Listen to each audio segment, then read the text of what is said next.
Di tengah hiruk-pikuk kerumunan massa yang memadati sebuah acara politik besar, Kang Deddy berdiri dengan wajah serius. Ia adalah seorang tokoh politik yang dikenal lantang dan berani bersuara, meski sering menjadi sasaran kritik dan ancaman.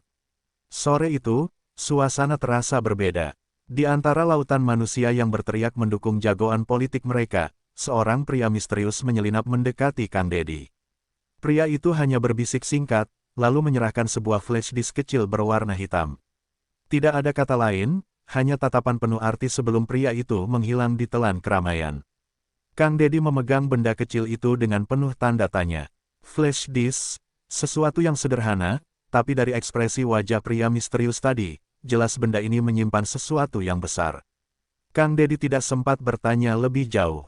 Ia hanya bisa menyimpan flash disk itu di saku jasnya sambil mencoba tetap tenang menghadapi para pendukung yang menyalami dan memeluknya.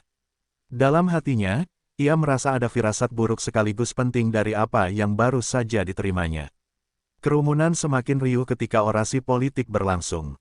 Bendera berkibar, teriakan massa semakin membahana. Kang Deddy mencoba tersenyum di depan kamera, tetapi pikirannya tidak bisa lepas dari flash disk di saku jas. Apa sebenarnya isi benda kecil ini? Mengapa diserahkan kepadanya? Dan siapa sebenarnya pria misterius itu? Pertanyaan-pertanyaan itu berputar liar di kepalanya. Selesai acara, Kang Deddy pulang dengan pengawalan seadanya. Di dalam mobil, ia tak bisa berhenti meraba saku jasnya. Flash disk itu terasa lebih berat daripada ukurannya yang sepele. Seolah benda itu menyimpan beban rahasia yang bisa mengubah arah perjalanan politik negeri. Sesekali ia menoleh ke kaca spion, memastikan tidak ada yang mengikuti. Namun perasaannya tetap tak tenang. Sesampainya di rumah, Kang Deddy langsung menuju ruang kerja pribadinya. Ruangan itu dipenuhi buku-buku tebal, dokumen politik, dan foto-foto perjuangannya di masa lalu. Ia duduk di kursi kerja, menatap flash disk itu di atas meja kayu. Apa sebenarnya isi dari benda ini? Gumamnya lirih. Ia menyalakan laptopnya, tapi jarinya berhenti di udara ketika hendak mencolokkan flash disk itu. Ada rasa takut yang aneh, rasa bahwa begitu ia membuka isi flash disk ini, hidupnya tidak akan pernah sama lagi. Keringat dingin mulai menetes dari pelipisnya meski ruangan itu berpendingin. Malam itu, Kang Deddy memilih untuk tidak langsung membuka flash disk tersebut. Ia memutuskan untuk menunggu besok, setelah pikirannya lebih jernih. Namun sepanjang malam, ia tidak bisa tidur. Tatapannya kosong ke arah langit-langit kamar, sementara bayangan flash disk hitam itu terus menghantui pikirannya. Ia tahu, ada sesuatu yang besar menantinya.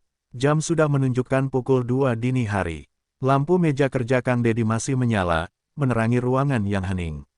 Ia duduk di kursi dengan mata merah, menatap laptop yang masih menyala tanpa keberanian untuk mencolokkan flash disk. Pikirannya bercabang-cabang, berusaha menebak kemungkinan isi dari benda kecil itu. Bisa jadi hanya tipuan, bisa juga berisi informasi penting yang berbahaya. Tetapi mengapa harus dirinya yang menerima?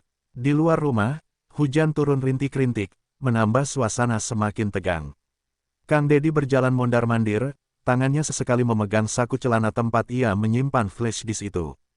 Setiap kali ia berhenti, ia mendengar suara hatinya yang berbisik, "Buka, dan kau akan tahu rahasia besar." Tetapi nalurinya juga memperingatkan, sekali kau buka, jalan kembali akan tertutup. Ia mencoba menenangkan diri dengan menyalakan televisi. Berita malam masih menyiarkan perkembangan politik, tentang perebutan kekuasaan di parlemen, tentang rumor adanya skandal yang melibatkan beberapa tokoh penting. Kang Deddy memperhatikan dengan seksama, dan hatinya makin gelisah. Bisa jadi isi flash disk ini ada hubungannya dengan berita-berita itu. Istrinya sempat keluar dari kamar, menatap suaminya dengan cemas.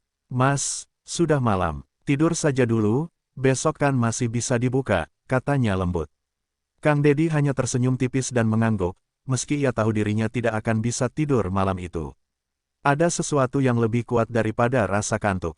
Sekitar pukul 3 pagi, Kang Deddy duduk kembali di kursi kerjanya. Tangannya gemetar saat ia akhirnya mencolokkan flash disk ke laptop. Namun, sebelum folder itu sempat terbuka, tiba-tiba terdengar suara aneh dari luar jendela. Seperti langkah kaki yang berusaha pelan, tapi cukup jelas terdengar di tengah hujan. Ia segera mencabut flash disk dan mematikan laptop. Dengan hati-hati, ia mengintip dari balik gorden. Terlihat sebuah mobil hitam terparkir tidak jauh dari rumahnya. Lampunya mati, tapi jelas ada orang di dalamnya. Kang Dedi merasa dadanya semakin sesak. Siapa mereka? Apakah mereka mengawasinya? Malam itu, Kang Dedi tidak tidur. Ia hanya duduk dalam kegelapan, memegang flash disk erat-erat.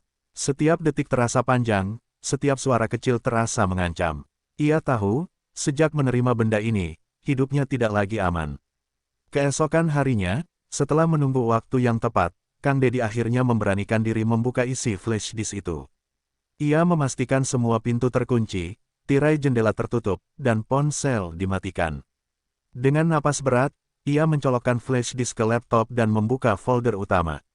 Ada banyak file dengan nama yang tidak jelas, namun satu folder menarik perhatiannya, Sahroni. Dengan jari gemetar, ia mengklik folder itu. Layar laptop menampilkan deretan dokumen, rekaman suara, dan bahkan beberapa video. Kang Dedi mulai membaca satu per satu. Matanya membesar, napasnya tersengal. File pertama berisi transkrip percakapan antar tokoh besar politik, membicarakan strategi rahasia untuk menguasai kekuasaan melalui cara-cara licik. Nama-nama besar tercantum jelas di sana. Semakin jauh ia membaca, semakin terkejut dirinya. Ada data keuangan mencurigakan, aliran dana gelap ke rekening luar negeri, hingga skenario menggulingkan lawan politik dengan fitnah yang sudah dirancang rapi. Kang Dedi merasakan bulu kuduknya berdiri. Semua ini bukan sekadar rumor, melainkan bukti nyata. Ketika ia membuka file video, tubuhnya hampir membeku. Video itu memperlihatkan sebuah pertemuan rahasia di sebuah hotel mewah. Sahroni terlihat duduk di antara beberapa tokoh besar, membicarakan rencana politik yang akan mengubah wajah negeri. Kata-kata yang keluar dari mulut mereka membuat Kang Dedi merasa mual. Mereka merencanakan sesuatu yang bisa menghancurkan demokrasi dari dalam. Kang Dedi menutup laptop dengan cepat. Napasnya terengah-engah, keringat dingin membasahi wajahnya. Ia tidak percaya apa yang baru saja ia lihat. Jika semua data ini bocor ke publik, bukan hanya reputasi tokoh-tokoh besar yang hancur, tetapi juga bisa mengguncang stabilitas negara. Ia menatap flash disk itu dengan perasaan campur aduk. Di satu sisi, ini adalah senjata paling berharga. Di sisi lain, ini juga kutukan yang bisa menghabisi nyawanya. Kang Dedi tahu, begitu ia memiliki informasi ini, ia sudah masuk ke dalam permainan besar yang penuh bahaya. Di luar rumah, mobil hitam yang semalam parkir masih ada. Kang Dedi sadar, ia sudah berada dalam radar mereka. Tidak ada jalan kembali. Beberapa jam setelah membuka file itu, telepon rumah Kang Dedi berdering. Suara di seberang terdengar datar, dingin, dan mengancam. Berhenti mengutak-atik flash disk itu, kalau kau masih ingin hidup, kata suara itu singkat sebelum sambungan terputus. Kang Dedi terdiam, tangannya gemetar memegang gagang telepon. Ancaman itu terlalu nyata untuk dianggap main-main. Ia segera berlari ke jendela dan menyingkap tirai sedikit. Mobil hitam masih di sana, tapi kini terlihat seseorang berdiri di sampingnya, merokok sambil menatap ke arah rumahnya. Kang Dedi menelan ludah. Mereka benar-benar mengawasinya. Ketakutan mulai merayapi dirinya. Namun, di sisi lain, tekadnya juga tumbuh semakin kuat. Ia sadar bahwa jika ia menyerah, kebenaran tidak akan pernah terbongkar. Tetapi jika ia melawan, nyawanya bisa melayang kapan saja. Pilihan yang sulit, tapi hati kecilnya berkata ia tidak boleh mundur.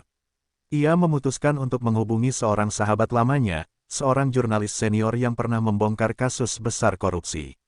Dengan suara hati-hati, ia meminta pertemuan rahasia. Mereka sepakat bertemu di sebuah warung kopi kecil di pinggiran kota, jauh dari keramaian. Saat pertemuan berlangsung, Kang Dedi menunjukkan sebagian isi flash disk kepada sahabatnya itu. Sang jurnalis terperangah, matanya melebar tak percaya. Ini bukan main-main, Kang. Ini bisa menjungkir balikkan peta politik negeri. Tapi juga bisa membahayakan kita berdua, katanya serius. Kang Dedi hanya mengangguk. Aku tahu risikonya, tapi aku juga tahu, kebenaran tidak boleh disembunyikan. Suasana hening sesaat, hanya terdengar suara sendok beradu dengan gelas kopi. Malam itu, mereka berdua sepakat untuk bergerak hati-hati. Mereka sadar, permainan baru saja dimulai. Dan musuh yang mereka hadapi bukan orang biasa, melainkan para pemain besar yang memiliki segalanya untuk membungkam kebenaran. Pertemuan dengan sang jurnalis senior menjadi titik balik bagi Kang Dedi. Mereka duduk lama di warung kopi yang sepi, membicarakan isi flash disk itu dengan suara pelan dan penuh kewaspadaan. Sang jurnalis, yang sudah kenyang pengalaman, memberi saran agar tidak langsung membocorkan seluruh isi flash disk. Kita harus bertindak cerdas, Kang. Kalau langsung disebar, mereka akan menutup semua jejak dan kita bisa habis ditembak balik. Kita perlu strategi bertahap, katanya. Kang Dedi mengangguk setuju, meski dalam hatinya ada rasa ingin segera membuka semuanya.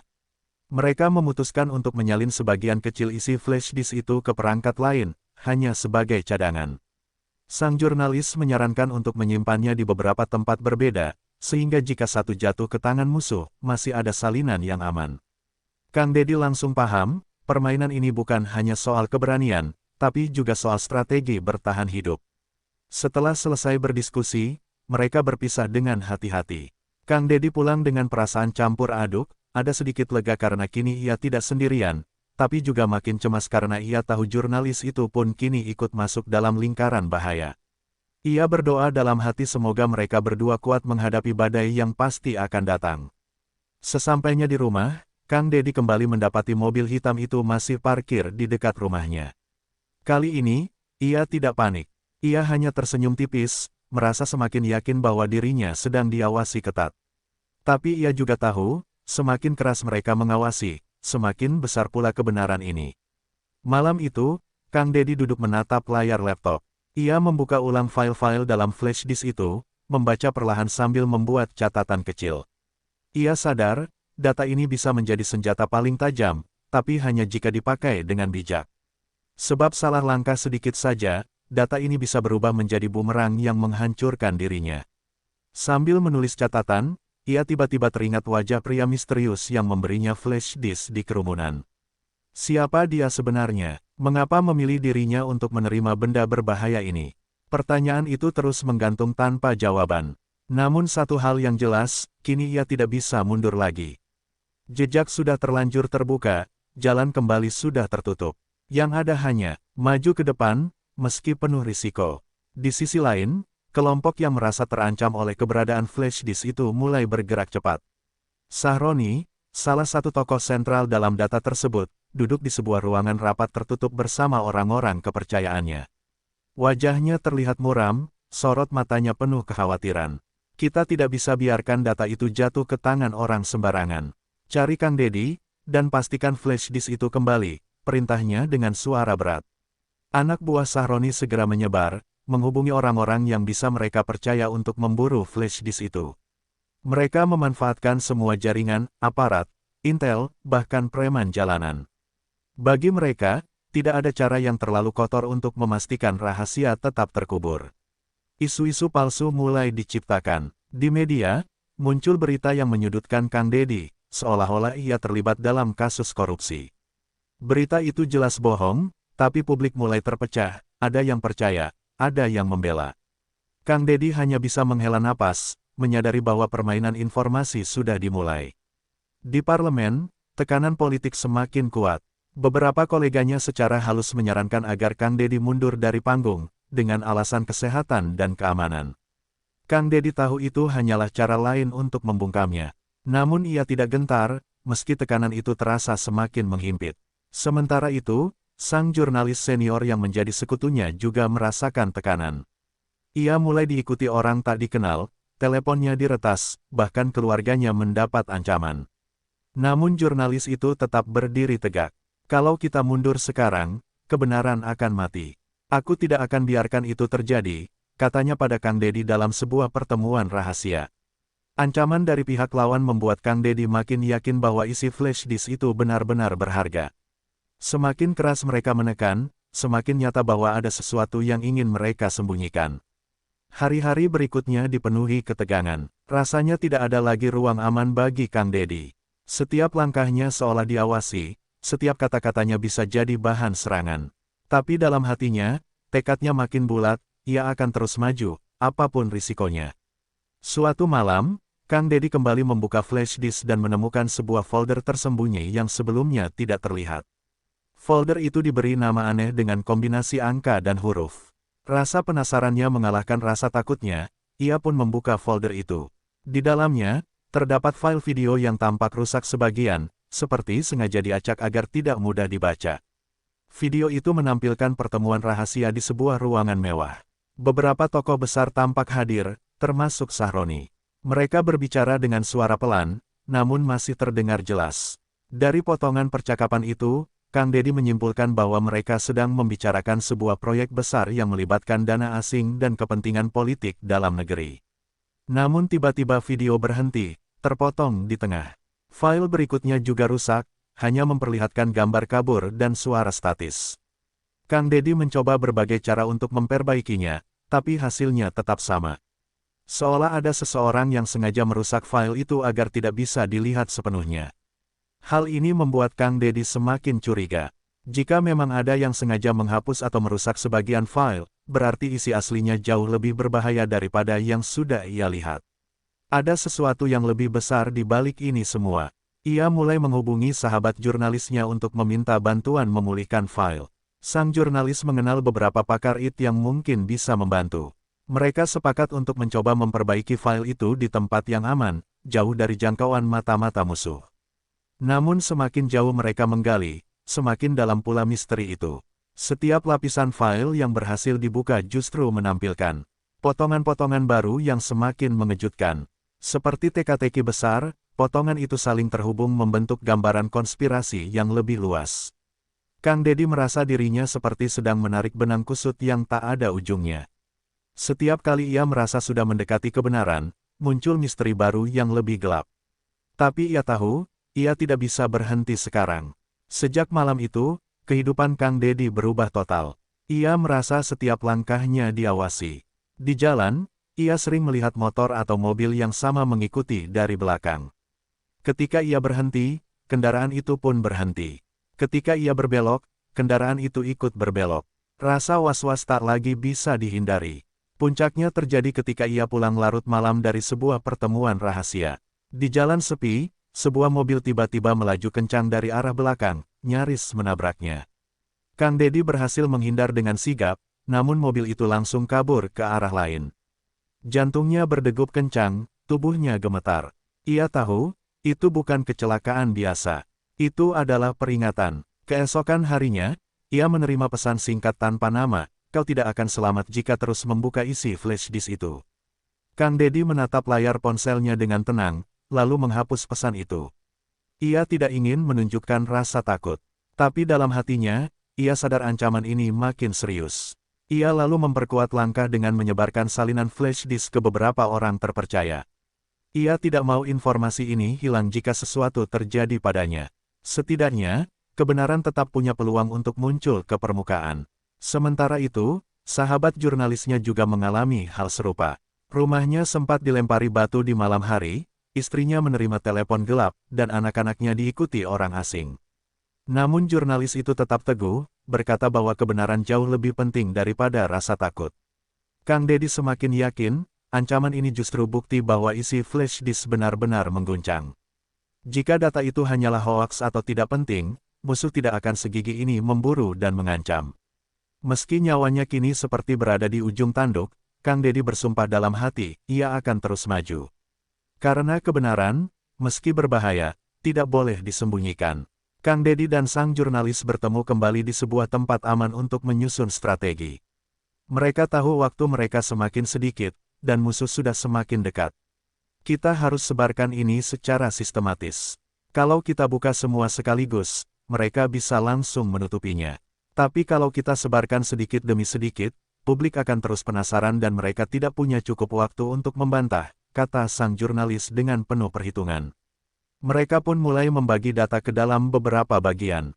Ada dokumen yang siap dikirim ke media, ada rekaman suara yang akan diberikan ke organisasi independen, dan ada video yang disiapkan untuk dirilis ke publik jika keadaan sudah memaksa. Semuanya dilakukan dengan penuh hati-hati, menggunakan jaringan orang-orang terpercaya. Selain itu, mereka juga mulai melibatkan beberapa aktivis muda yang dikenal vokal di media sosial. Dengan begitu, informasi ini bisa lebih cepat menyebar ke masyarakat luas. Kalau media besar dikontrol, kita masih punya media sosial, ujar salah seorang aktivis dengan penuh semangat. Namun strategi itu tidak mudah. Mereka harus terus berpindah tempat, menyembunyikan jejak, dan memastikan tidak ada yang mengikuti. Setiap kali bertemu, mereka merasa seperti buronan yang terus diburu. Tetapi justru dalam tekanan itulah, semangat mereka semakin menyala. Kang Dedi sempat merasa lelah dan hampir menyerah. Namun sahabat jurnalisnya menepuk bahunya. "Kang, ingat, ini bukan hanya soal kita. Ini soal masa depan negeri ini. Kalau kita diam, generasi berikutnya yang akan menanggung akibatnya." Kata-kata itu membuat Kang Dedi kembali bangkit. Hari demi hari, mereka menunggu waktu yang tepat untuk melakukan pengungkapan besar. Mereka tahu, sekali data ini keluar, mereka tidak akan punya tempat bersembunyi lagi. Tetapi mereka juga tahu, itu adalah jalan satu-satunya. Dan akhirnya, tanggal itu dipilih. Sebuah konferensi pers mendadak akan diadakan.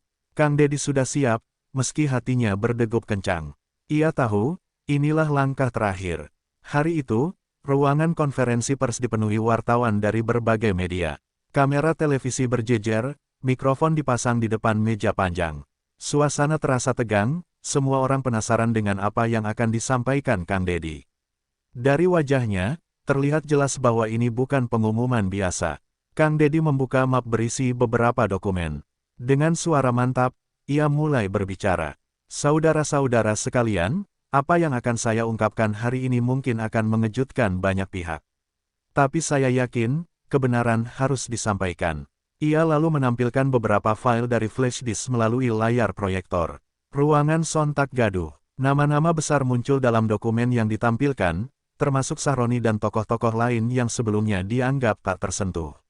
Ada rekaman suara yang memperlihatkan pertemuan gelap, ada aliran dana gelap, dan ada strategi busuk untuk menjatuhkan lawan politik. Para wartawan saling berbisik, kamera-kamera segera menyorot lebih dekat. Kang Dedi terus berbicara, menjelaskan satu persatu dengan tenang. "Ini bukan fitnah, ini bukan karangan. Semua bukti ada di sini. Dan saya yakin rakyat berhak tahu siapa sebenarnya orang-orang yang selama ini mereka percaya." Kata-katanya membuat ruangan semakin panas. Di luar gedung, massa mulai berdatangan. Ada yang mendukung dengan teriakan semangat, ada pula yang marah dan mencoba menghalangi. Polisi berjaga ketat, situasi semakin memanas. Namun arus informasi sudah terlanjur mengalir, tidak ada yang bisa menghentikannya. Sementara itu, di tempat lain, Sahroni terlihat menonton siaran langsung dengan wajah tegang.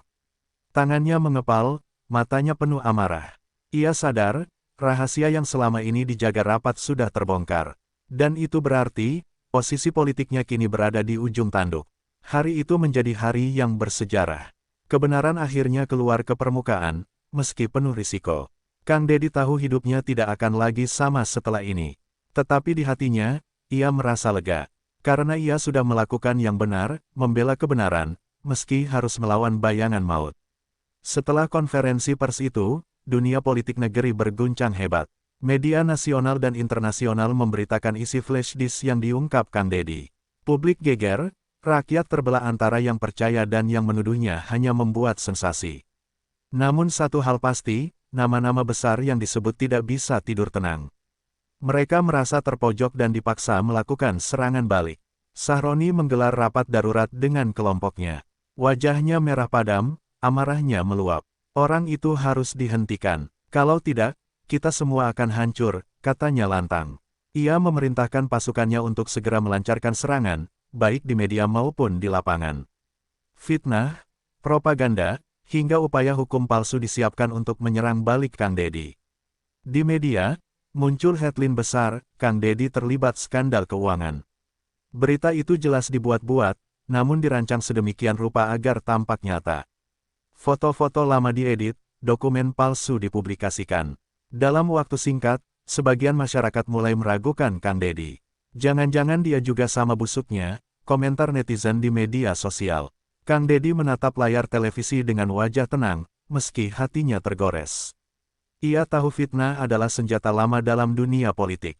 Namun kali ini, fitnah itu dirancang sedemikian rapi untuk menjatuhkannya. Ia menarik napas panjang. "Inilah harga dari kebenaran," gumamnya. Sementara itu, sahabat jurnalisnya juga menjadi sasaran. Media yang dikendalikan lawan menuduhnya menerima bayaran asing untuk menyebarkan kebohongan. Keluarganya terus diteror, bahkan kantor medianya dilempari batu oleh orang tak dikenal. Namun jurnalis itu tetap tegar, berkata, "Semakin mereka menyerang, semakin jelas bahwa apa yang kita ungkap itu benar." Serangan balik ini membuat situasi semakin panas. Demonstrasi terjadi di berbagai kota, sebagian mendukung Kang Deddy, sebagian menolaknya.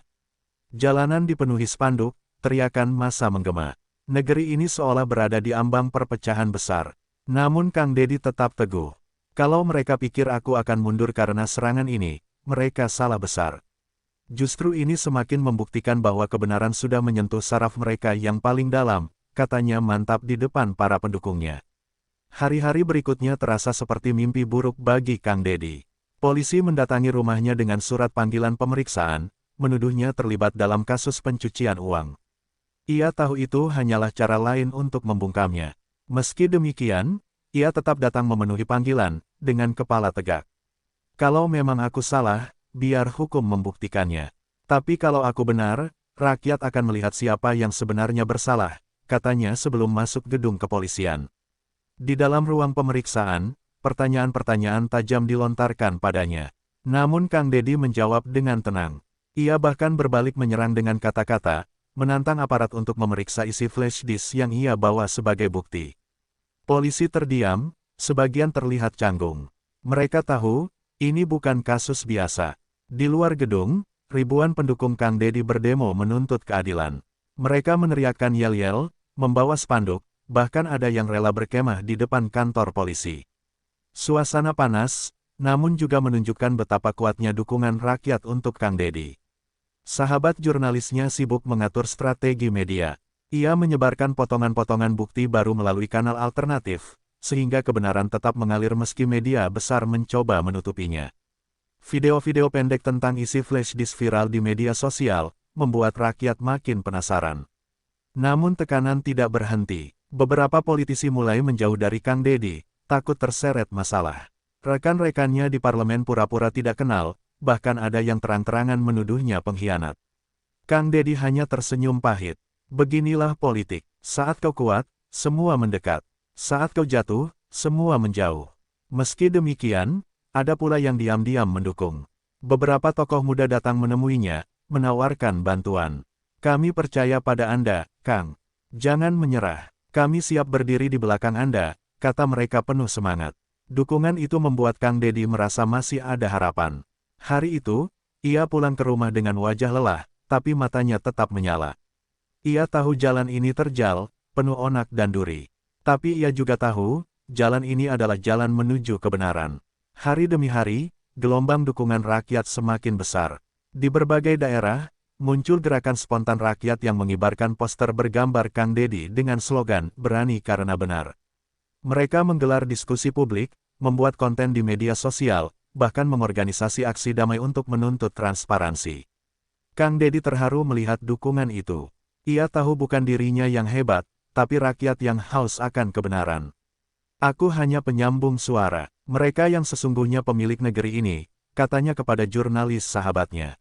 Sang jurnalis mengangguk, merasa perjuangan mereka tidak sia-sia. Namun semakin besar dukungan rakyat, semakin keras pula perlawanan dari lawan politik. Mereka mengerahkan aparat untuk membubarkan demonstrasi, menangkapi aktivis muda yang vokal, dan memblokir beberapa kanal media alternatif. Negeri ini seolah terbelah dua, yang membela kebenaran, dan yang membela kekuasaan. Di tengah situasi panas itu, Kang Deddy berusaha menenangkan pendukungnya. Ia meminta mereka tetap damai, tidak terpancing provokasi. Kita bukan melawan dengan kekerasan, tapi dengan kebenaran. Jangan rusak perjuangan ini dengan darah, katanya dalam sebuah orasi yang disiarkan langsung. Kata-kata itu membuat massa terdiam, lalu bertepuk tangan panjang. Sementara itu, di balik layar, beberapa tokoh mulai bergabung mendukung Kang Deddy. Ada akademisi, aktivis, bahkan mantan pejabat yang merasa prihatin dengan kondisi negeri. Mereka membawa data tambahan yang semakin memperkuat isi flash disk. Kini perjuangan ini bukan hanya milik Kang Deddy, tapi sudah menjadi gerakan nasional. Lawan politik mulai panas.